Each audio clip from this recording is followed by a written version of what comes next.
Eto, Anjo, napaka-memorable talaga ng unang coverage mo sa Traslasyon dahil isa ka sa 6.5 million na sumama dyan, sumubok na makalapit sa andas ng mahal na poong Nazareno. Kinaya, brother. Napanood ko lang dati ito. Kahapon naroon na ako mismo. At mas nakakagaan pa ng loob kasi may deboto tayong napagbigyan ng kahilingan. Ayun.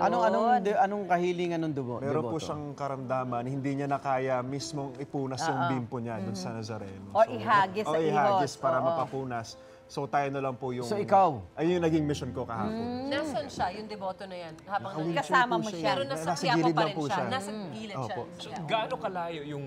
Paghagis mo. Oo, paghagis o pagpunta mo dun? Bro, so mapapanood mo kasi nasa likuran na ako mismo noon. Pero, Anjo, nag-try ka ba? Kasi nakita mo, may mga umaakyat din talaga. Nag-try ka. Nag-try ako, Mami Su. Pero ang sabi sa akin ng mga deboto doon, masyado daw mabigat tsaka malaki. Kaya hindi na ako mahagis. Mahirap.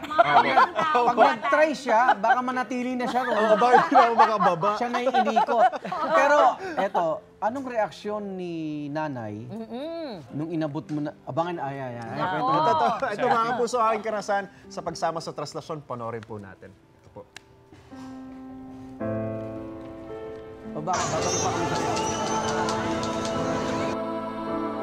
Libo-libong tao na pinagbubuklod ng pananampalataya. Ganito ko tingnan ang traslasyon ng mahal na poong Nazareno. Kaya naman sa pagpunta ko sa pagdiriwang nito, magkahalong kaba at saya ang aking naramdaman. Dahil isang pambihirang pagkakataon ang makasama ang mga debotong iisa lamang ang layunin, ang makalapit at mahawakan ang poong Nazareno.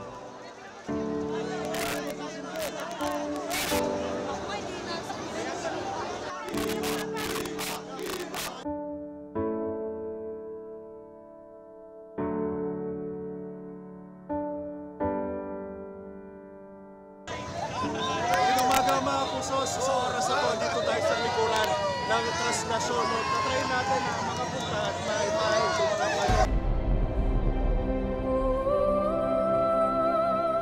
Kanya-kanyang intensyon ng mga debotong pumupunta rito, umaasang matutupad ang kahilingan.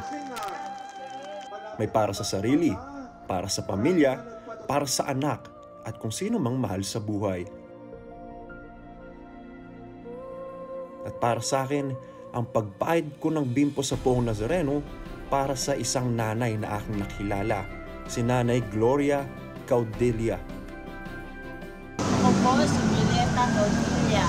At ito po ang aking mami, si Gloria Caudilia.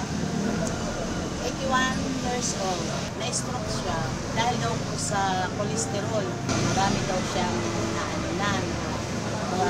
May napatunayan. Dahil po sa mga kapatid ko namin na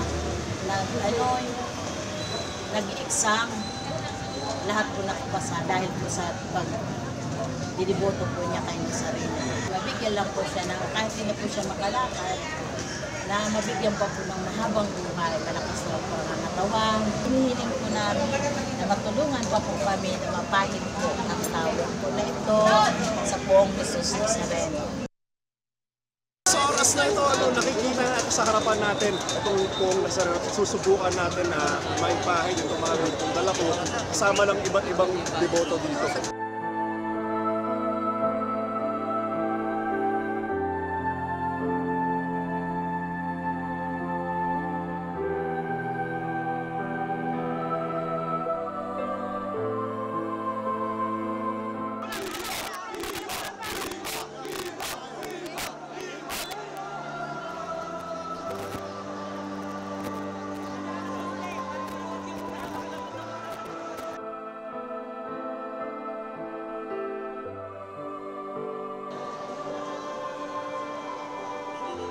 Habang lumalakad ako palapit sa poong Nazareno, nararamdaman ko ang sikip at hirap ng daan patungong andas.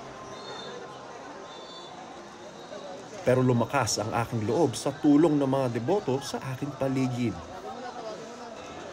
At sa wakas, nagawa ko rin ang aking misyon, ang maipahid ang bimpo sa Nazareno.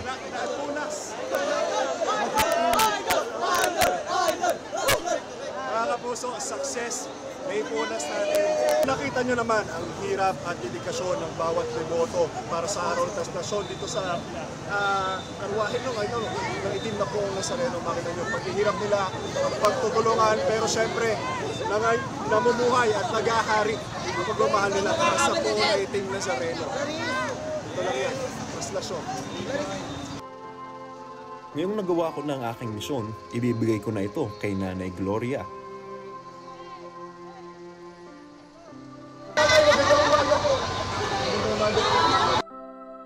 Ano ito para po sa inyo? Naipunas ko po yan sa itim na Nazareno. Tingnan niyo po. Maraming salamat po. God bless you.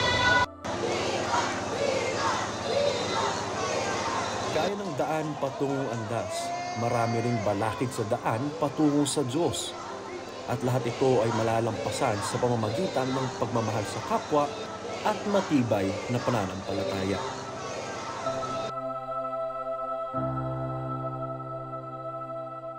Yay, nice one! Parang maiyak pa ako. Maiyak ka, maiyak Di ba ka. tayo naman minsan kailangan kung ano yung makapagpapasaya ka ng kapwa mo. So sa karanasan mong yan, Anjo, ano yung natutunan mong aral Sobrang- sa pagsama sa traslasyon? Na mahalaga ang pananampalataya. Kahit anumang paraan yan, Sir Igan. Hindi man sa gantong paraan, hindi man sa pinakamalaki, kahit pinakamaliit, mahalaga po ang pananampalataya. At saka sobrang sarap ng naging mission ko. Gawa nga ng nakapagbigay tayo ng kasiyahan at natupad natin yung pangarap ni nanay na hindi na kaya gawin yung makapagpunas ng bimpo, magawa yung ginagawa niya dati para sa poong itim na Nazareno. Kaya sobrang sarap sa puso nakakataba. Yan. God bless you, Iho! Pero ika nga, first of many pa lang yan. Meron tayong piyesa ng tundo. Ayan na, babalik tayo dun. Meron pa Piyesa Chinese ng New tundo. Year. Meron. Lahat na. Ipapasok ka lahat na ng namin fiesta. sa Dragon. Pwede ka daw sa Chinese New Year. Puro pagkain yun. Ako naman. Ay, salamat, Sa salamat. Binondo.